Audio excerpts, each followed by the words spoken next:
The Japanese garden embodies the art of evoking nature's majesty within a compact space.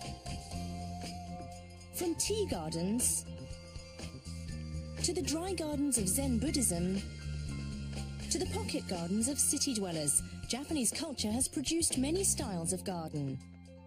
The earliest ones in the 7th century were ritual spaces. Later, gardens took on an aesthetic and social role. In recent times, gardens have even sprung up on roofs and balconies. This time, our theme is Japanese gardens. We'll see the role that gardens have played in the Japanese way of life.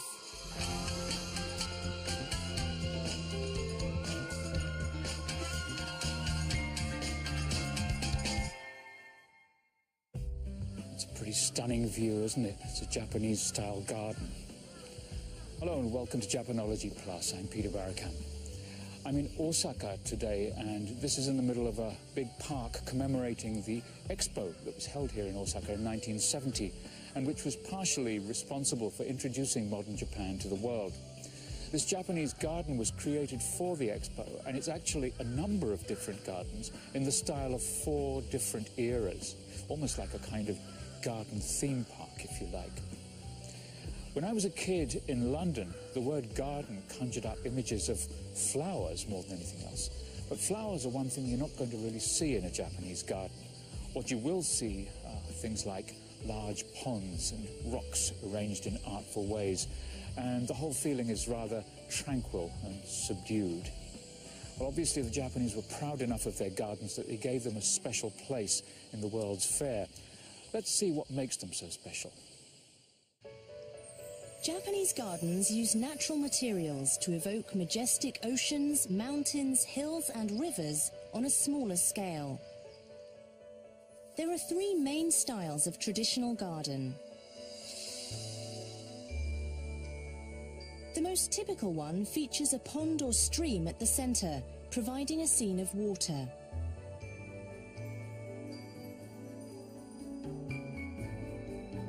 This pond, for example, represents the ocean, surrounded by mounds of earth that serve as mountains. It's a typical Japanese landscape, and many gardens are designed in this style.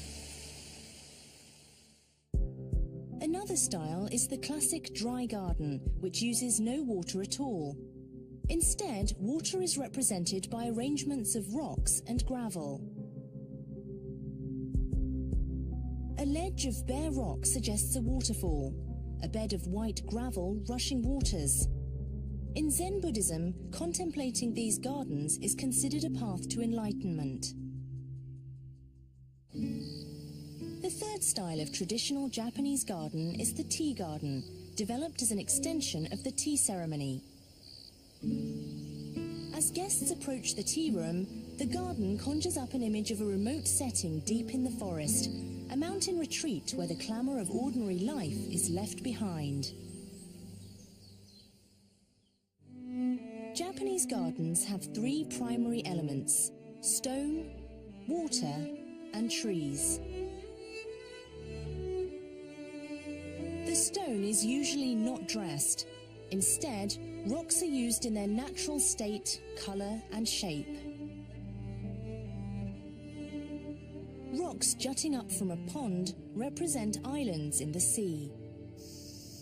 And stones at the water's edge, a rocky seashore.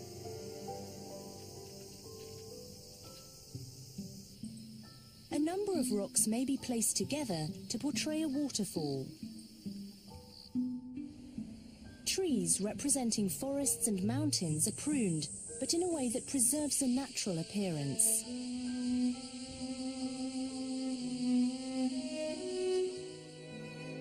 Stone, water and trees. These 3 elements are combined to present in a garden the natural scenery of Japan. So let me introduce you to our guest for today, Mr. Takahiro Naka, who travels all over Japan researching Japanese gardens. Hello, nice to meet you, and thank you for being with us today. I'm glad to be here.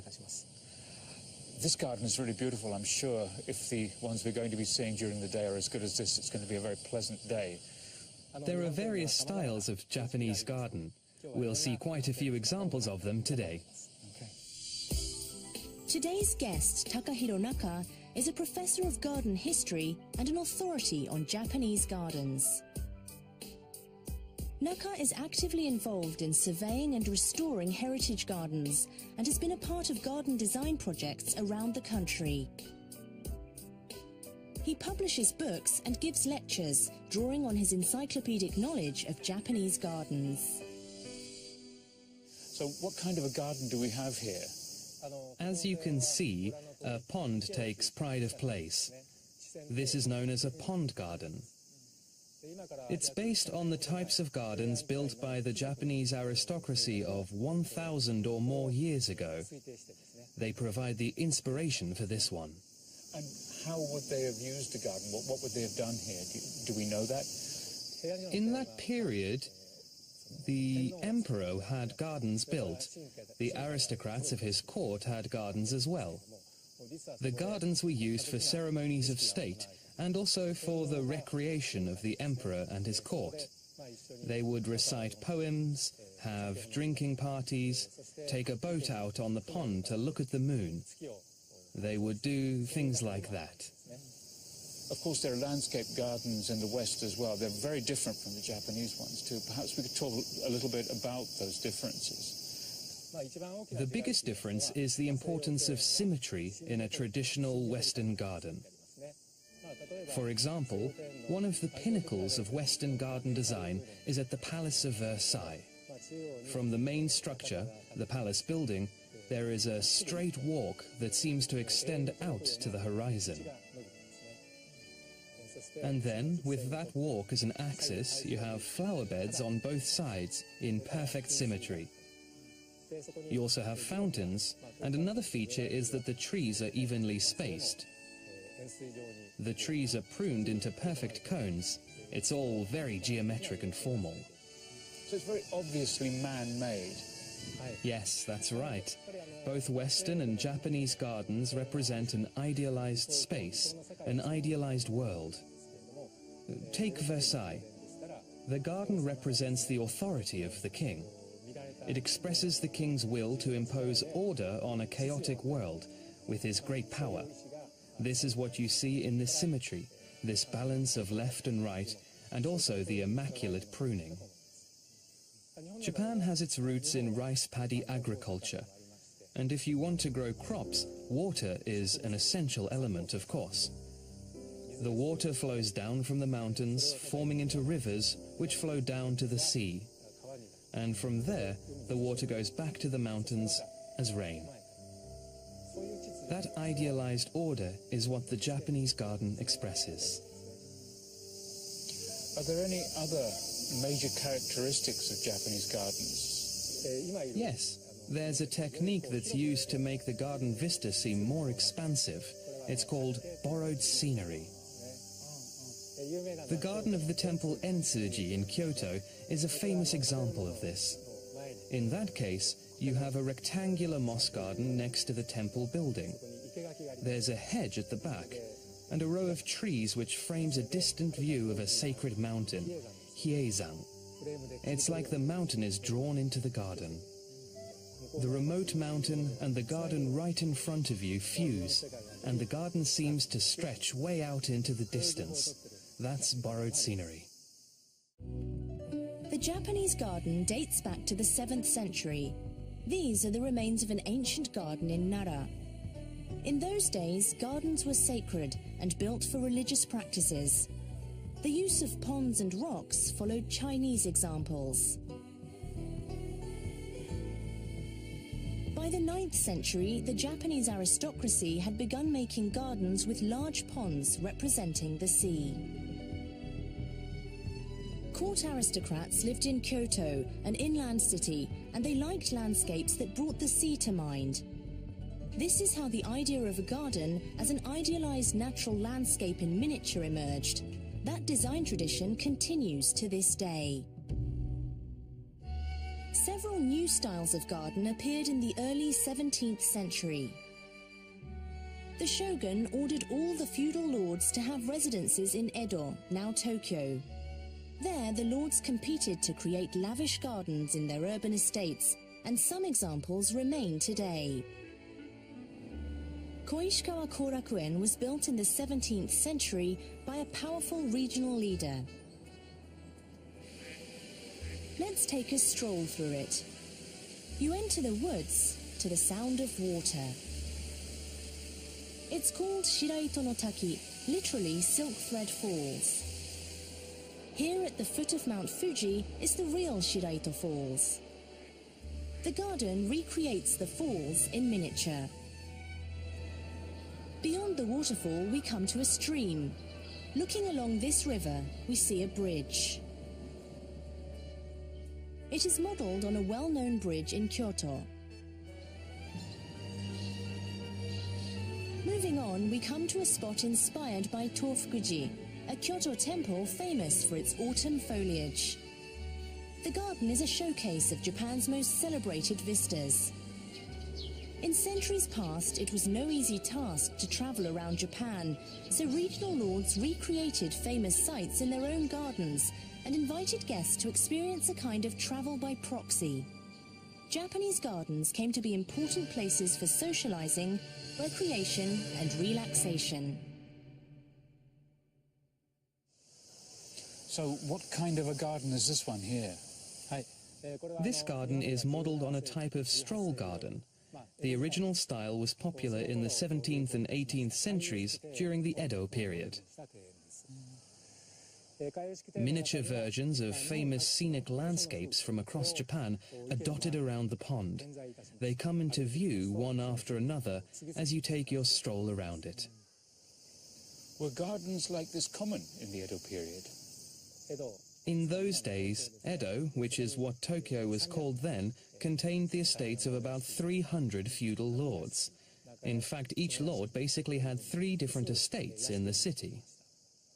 So, if 300 lords each made 3 gardens, there were nearly 1,000 gardens in all. Are there any specific examples you can give of some that were particularly interesting? The Tokugawa clan of the Owari domain built a large garden called the Toyama So. It contained a full-scale recreation of a city street with tea houses and other shops. On that street you could sort of pretend you were going shopping in town. So it's like a kind of theme park? Yes, very much like a theme park. And some other gardens took advantage of the terrain of the city, such as Hamarikyu, which still exists today. It was right by the Edo Bay, Tokyo Bay today. As you know, the water level of the bay rises and falls with the tide. When the tide is high, water flows into the pond from the bay. And when it's low, the water pours out. This flow brings in fish. The Lord and his VIP friends may have gone fishing in that pond. So was entertaining the shogun actually an important function of these gardens? Yes, but the Lord's gardens had to do more than just that. They also had practical uses as well. In the early years of the 17th century, there was a massive fire in the city of Edo. Apparently the flames were fanned by winds blowing in from the northwest. The fire spread. To prevent that from happening again, the shogun had the estates of his 3 closest retainers placed in that direction and ordered them to make huge gardens. They built embankments and also ponds that would provide water for firefighting. So, in that way, the gardens actually contributed to public safety. That was another role of the feudal lords' gardens. And were any of these gardens in the Edo period open to the public as well? Some merchants did build gardens that were open to the public for a fee.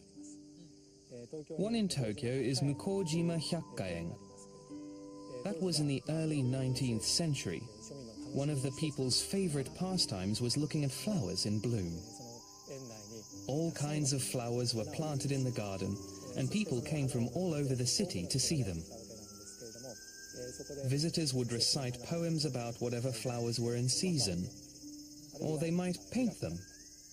People could also simply enjoy each other's company there. Edo period was a time of peace, and the economy flourished.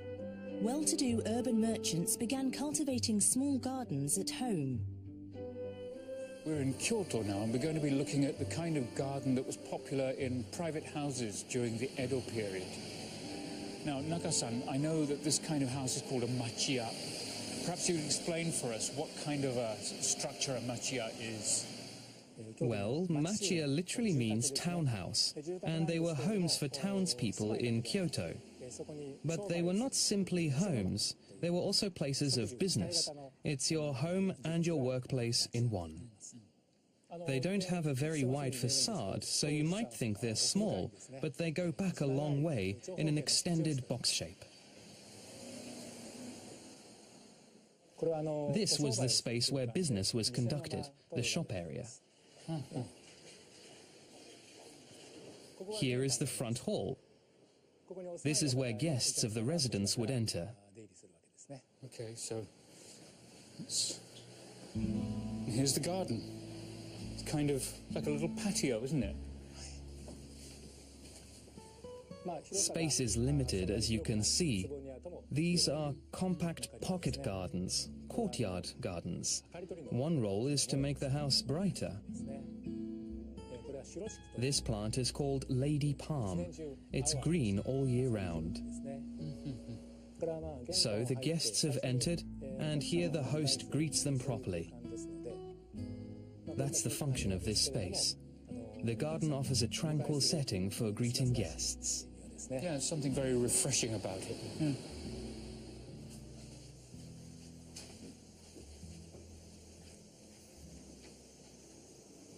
And another garden. This one is right outside the master's own room. Well, this is the private garden. Yes, it is. It's much more formal.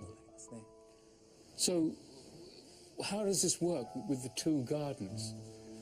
Well, the townhouse is long and narrow, and Kyoto has a hot and humid summer. In addition to bringing in light, these courtyard gardens improve air circulation. In this machiya, there's one here at the rear of the house and one at the entrance. You have two areas of exposed ground. That helps the breeze to flow through. The two gardens are laid out so that one gets sunlight all day, while the other is always in the shade. There's a natural temperature difference, which results in circulation of air through the house.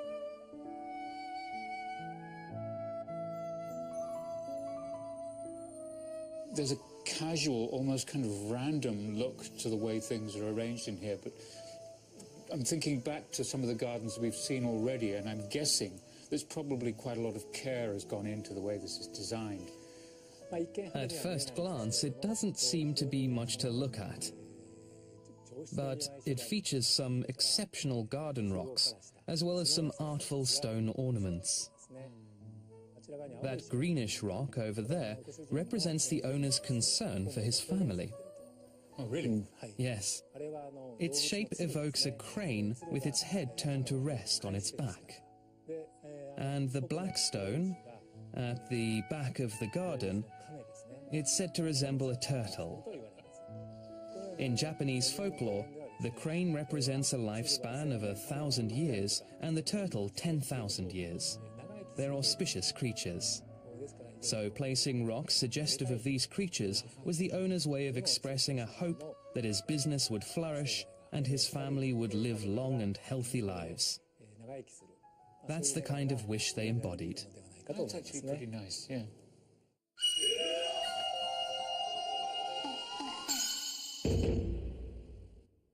Matt Alt here, and today I'm in Saitama Prefecture, just outside of Tokyo, to learn the ancient art of Japanese rock gardening from a master of the craft. He lives right around the corner, so let's go drop by and see if he can teach me a few tricks. Hello! I'm here to learn about Japanese rock gardens. I'm Hisayuki Wada. I'll be your instructor. Where's the garden? Right here. What? But it's so small. This is a tabletop version of a dry garden. Let's get started. First, you use this rake.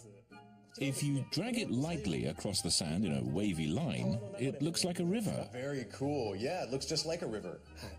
Drag it around, and you can create a circle like this. Then place a stone. It looks like an island in the sea. Look at that. Yes, it does. Now, if I move the rake more roughly, it becomes a bank of clouds. And then the rocks become mountain peaks, protruding up through the clouds. I see. I get it. Okay, okay. Each stone has a front and back, a top and bottom. I can place it this way to represent an island, or stand it up to make a mountain. Using these techniques, you can create all kinds of landscapes. And we also have these things too. You can have fun with these little objects. Okay, well, let's get started. I'm going to draw... Oops. Nicely done. No. I'll put this one here.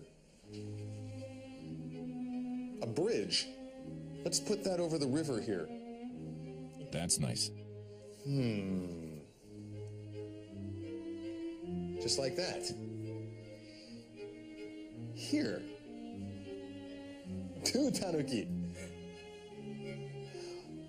Look at that. Very good. Excellent. Really? I call this turtles versus tanuki. In the end, only you really get your vision for your garden. As long as you're happy with it, you've done it right. Yeah, it's true. I think I'm about the only person in the world who understands this garden. And there you have it. If somebody like me with absolutely no gardening talent can pull this off, so can you. Next time you come to Japan, give it a try yourself.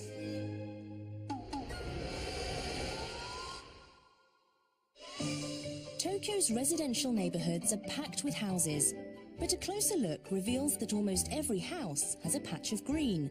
These are gardens. No matter how tiny the space available, people love to have a garden of some kind.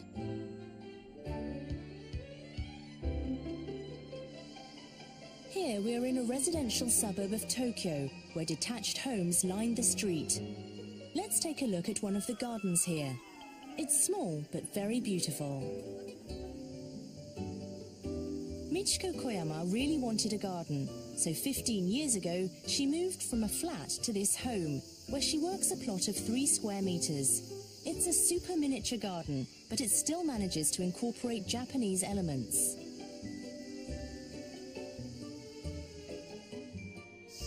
I like it when there are flowers blooming, even if it's just a tiny space.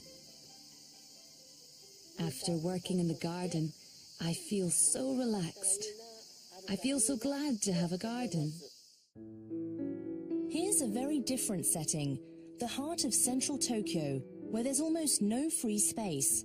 But one woman has turned her roof into a garden. It occupies a 66 square meter rooftop and contains various flowers and trees.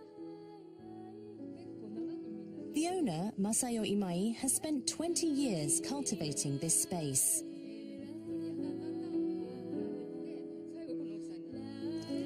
She even has a tiny pond.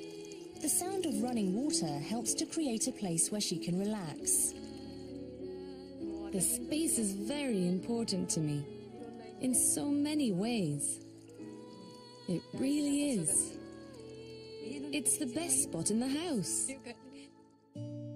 Here in Fukuoka is an example of how even with a small flat, you can still find space for a garden.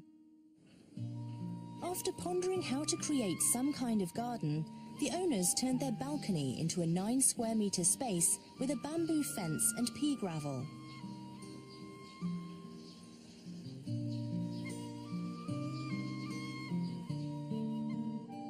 They love it.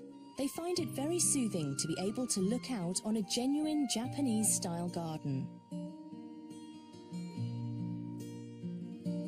Even as lifestyles have changed, the Japanese have continued to cherish their gardens.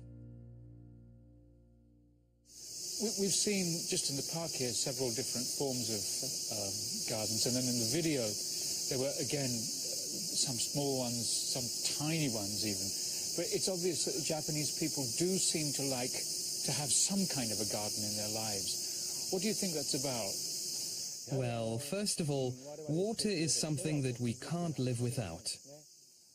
Japan's origins are as an agrarian society. We've always relied on nature's bounty. Sometimes nature brings typhoons, floods, and other disasters.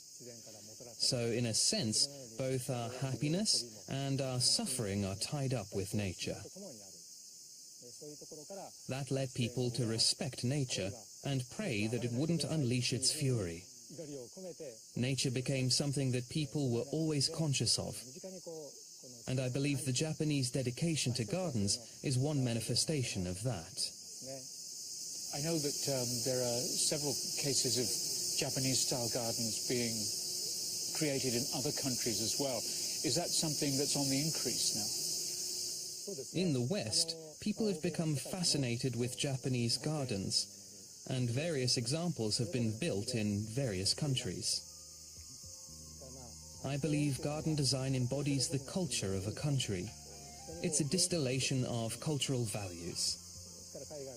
Through the medium of the garden, Japanese culture and the Japanese view of nature can be shared with people in other countries. At the same time, looking the other way, in Japan you find gardens made in various Western styles. English gardens, for example, and French gardens as well. By understanding other countries' gardens, we understand their cultures better. I think garden design can play a big role in cross-cultural understanding. Thank you very much. It's been a very pleasant day. Thank you very much. Next time on Japanology Plus, origami, the Japanese art of folding paper. We look at the many forms origami can take and Japan's special relationship with this popular craft tradition.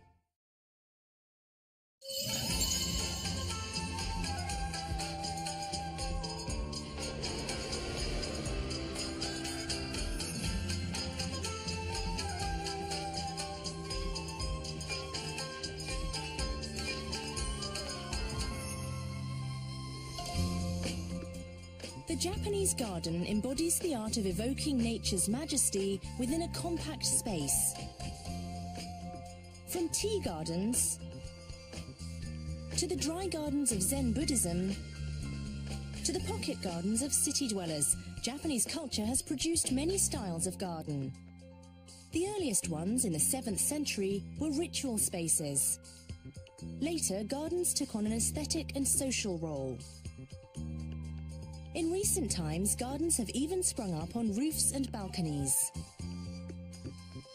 This time, our theme is Japanese gardens. We'll see the role that gardens have played in the Japanese way of life.